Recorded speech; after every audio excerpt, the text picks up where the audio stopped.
हमारी रेल विरासत, हमारी शान।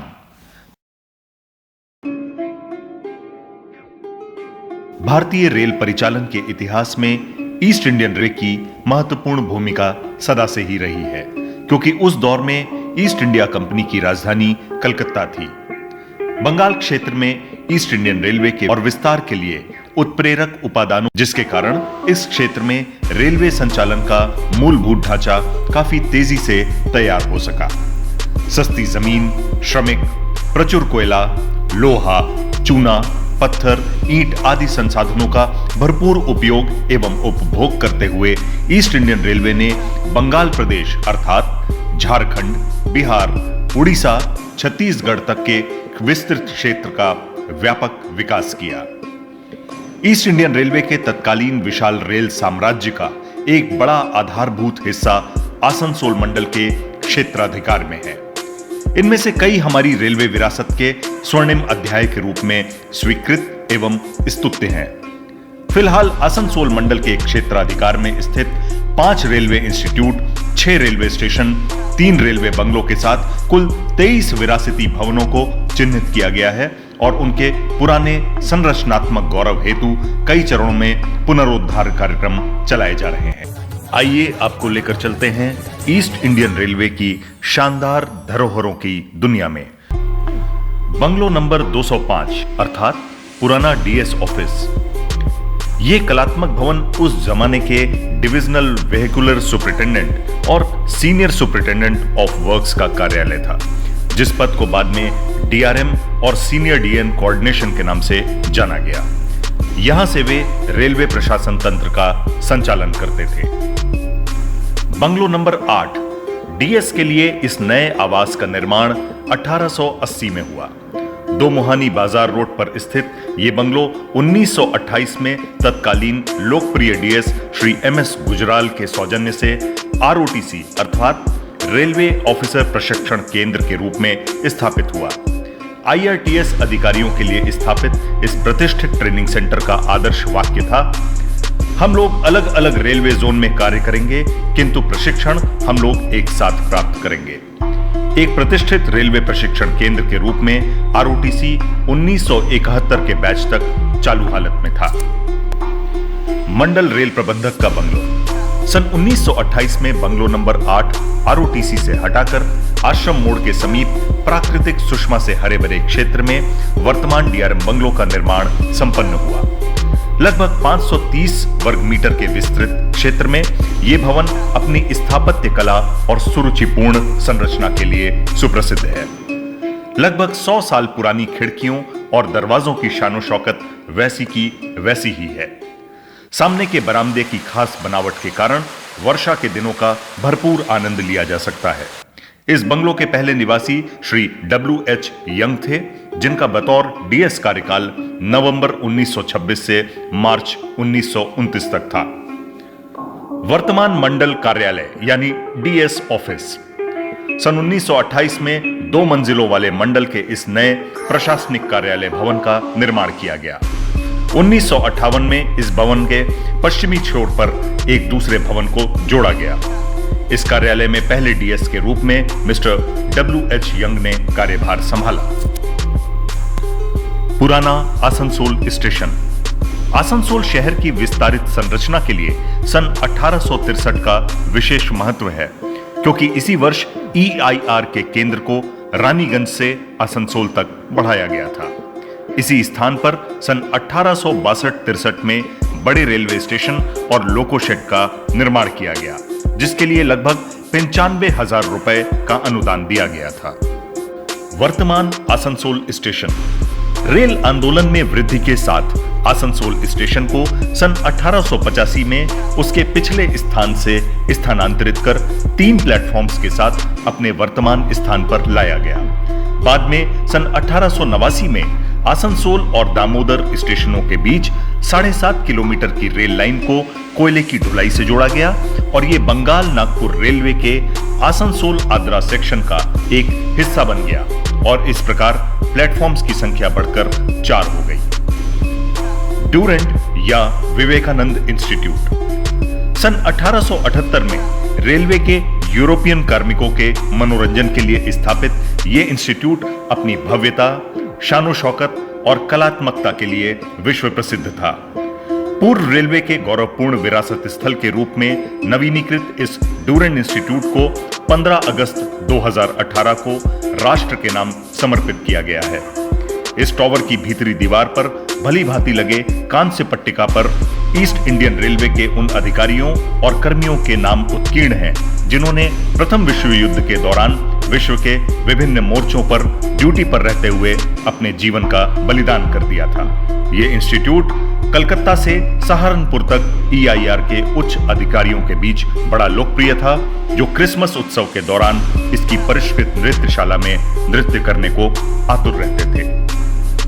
सुभाष इंस्टीट्यूट या Indian institute east Indian railway प्रशासन ने भारतीय रेल कर्मियों के मनोरंजन के लिए 1917 में GT रोड के किनारे इंडियन इंस्टीट्यूट का निर्माण कार्य पूरा किया, जो शीघ्र ही लोकप्रिय हो गया। शुरुआती दिनों में यहां सांस्कृतिक कार्यक्रम और नाट्य प्रस्तुतियां हुआ करती थीं।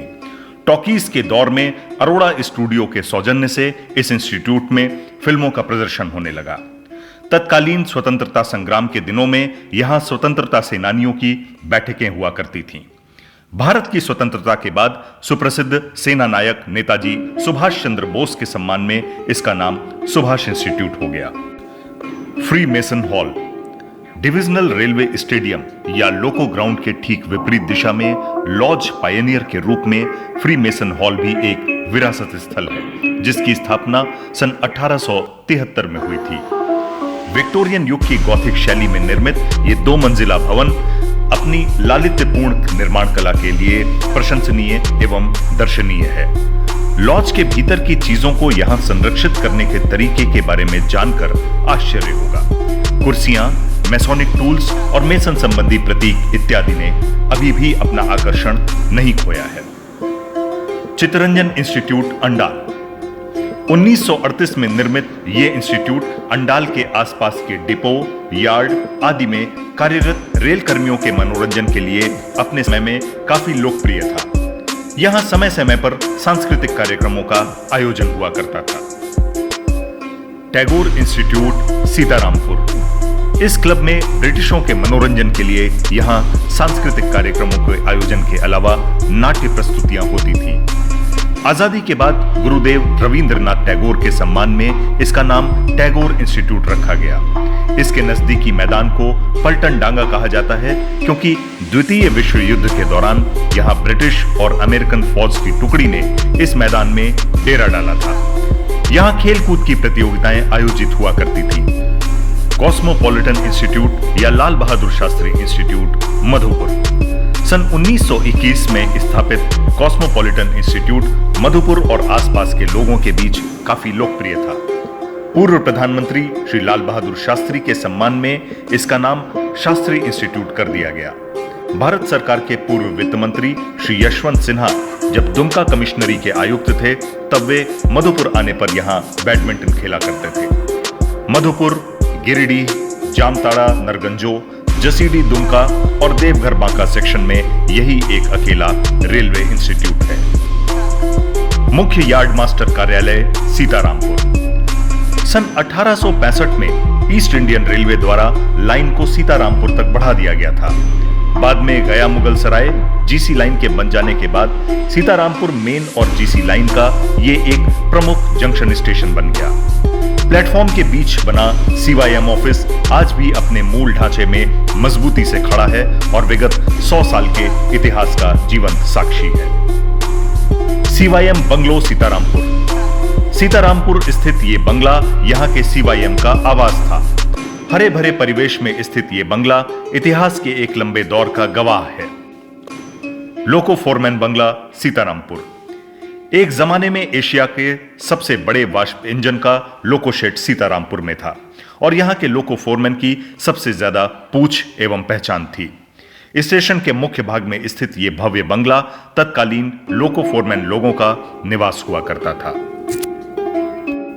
District training park, Bharat scouts and guides, Asansol. औपनिवेशिक युग के ये दो आलीशान बंगले रेलवे डॉक्टरों के पक्ष में आवंटित थे, किंतु काफी अरसे से खाली पड़े हुए थे और जर्जर अवस्था में थे। स्थापत्य कला की इन शानदार इमारतों को आसनसोल जिला के भारत स्काउट्स एंड गाइड्स के प्रशिक्षण के केंद्र के रूप में विकसित किया जा रहा है। Old running room, Madhupur. वाष्प चालित इंजनों के दौर में Howrah Patna main line section पर स्थित मधुपुर स्टेशन रेलवे टाउनशिप का प्रमुख केंद्र हुआ करता था और ट्रेन क्रू के विश्राम के लिए इस विशाल और भव्य रनिंग रूम का निर्माण हुआ था। सन 1998 से ही ये परित्यक्त अवस्था में उपेक्षित पड़ा हुआ था। ये निर्णय लिया गया कि इसका पुनरुद्धार कर भारतीय रेलवे के पहले विरासती आरामगाह यानी हेरिटेज रिजॉर्ट के रूप में विकसित किया जाए, जो रेल कर्मियों और रेल यात्रियों दोनों के लिए एक अनोखा विश्राम स्थल हो। Block number 61, old European institute, Madhupur. Madhupur railway township के बीच में स्थित ये भव्य 2 मंजिला यूरोपियन इंस्टीट्यूट बाद में सन 1929 तक इंस्पेक्टर्स का आवास एवं विश्राम कक्ष बना रहा। अब इस ढांचे को कम्युनिटी हॉल के रूप में विकसित करने का काम जोर शोर से चल रहा है। एएन अंडाल का बंगला नंबर 19 AB। ये अंडाल के सबसे खूबसूरत विरासती भवनों में से एक है और अभी भी सही हालत में है। नवीनीकरण के बाद इसका उपयोग विश्राम भवन के रूप में होगा। मुगमा, कालूबथान, छोटा अंबुना और महेश मुंडा के स्टेशन भवन। इन स्टेशन भवनों के स्थापत्य का मूल ढांचा अपनी तत्कालीन संरचनात्मक विशेषताओं के साथ आज भी कायम है। ढलावदार छत, ईंट की सुरती चूना से बनी दीवारें, चिमनी और खास किस्म की शटर वाली खिड़की दरवाजे आदि इनकी क्लासिक बनावट की साक्षी है। इन्हें देखने के बाद महसूस होता है कि मानो वक्त ठहर सा गया हो और ये उस दौर की शानो शौकत के मूक साक्षी हैं। महेश मुंडा का विरासती कुआं। महेश मुंडा स्टेशन पर स्थित लगभग 100 साल पुराना ये विशाल कुआं अपने चमत्कारिक चिकित्सीय गुण वाले पानी के कारण प्रसिद्ध है। कहा जाता है कि द्वारकानाथ टैगोर के जमाने से ईस्ट इंडियन रेलवे द्वारा इस कुएं का पानी कलकत्ता पहुंचाया जाता था। Anglo Indian railway school. अपने रेल कर्मियों के बच्चों की प्राथमिक शिक्षा के लिए सन 1905 में ईस्ट इंडियन रेलवे द्वारा स्थापित इस स्कूल की प्रधानाध्यापिकाएं 1965 तक मात्र ब्रिटिश मूल की हुआ करती थीं। श्रीमती एन श्रीकांत भारतीय मूल की पहली प्रधानाध्यापिका बनी। 1967 में इस स्कूल का नाम eastern railway mixed primary school हो गया। अपनी स्थापना से लेकर अब तक यह अंग्रेजी माध्यम का एक प्रतिष्ठित स्कूल है। East Indian railway HE school या ईस्टर्न रेलवे बॉयज स्कूल। सन 1886 में जब आसनसोल लोकेश शेड को 2 मुहानी कॉलोनी से वर्तमान स्थान पर शिफ्ट किया गया तो कॉलोनी के शेड के खाली कमरों को लेकर स्थानीय रेल कर्मियों के बच्चों के लिए प्राथमिक शिक्षा केंद्र अर्थात प्राइमरी स्कूल के रूप में इसे विकसित किया गया। बच्चों की संख्या बढ़ने पर एक नए भवन गोल घर में इस स्कूल को स्थापित किया गया। सन 1898 ईस्वी में स्थापित इस स्कूल का भवन अपनी स्थापत्य कला का एक खास उदाहरण है।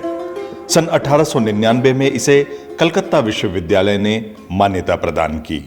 आज का हमारा ये प्रयास ईस्ट इंडियन रेलवे के उन्हीं ऐतिहासिक धरोहरों को जीवंत करने की चेष्टा मात्र है। धन्यवाद।